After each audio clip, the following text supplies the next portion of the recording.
தயவு செஞ்சு அர்ச்சனாங்கிற ஒருத்தர் இருக்கிறத மறந்துடுங்க. என்ன மன்னிச்சிருங்க.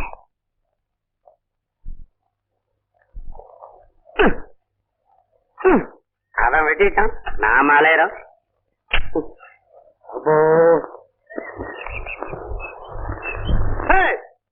யாருப்பாரு ஒண்ணுதானே?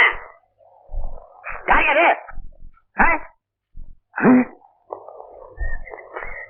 ஜானி நீயா?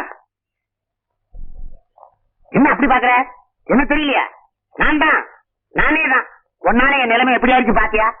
போலீஸ் ஒன்ன தேடுச்சு, அப்புறம் என்ன தேடுச்சு, யாருக்கும் தெரியாம இங்க வந்து தோட்டக்காரனா உட்காந்துக்கிட்டேன். உன்னை யாருப்பா கொலையெல்லாம் செய்ய சொன்ன? ஆளே மாறிட்டிய, வீசு கூட மாறி இருக்குது. ஆமா, ஏன்பா இப்படி கொலைக்கு மேல கொலையா பண்ணிட்டு போனீங்கன்னா நீ எத்தனை தடவைப்பா தூக்குல தொங்குவ? அந்த அர்ச்சனா பொண்ணு வேற பாவம்,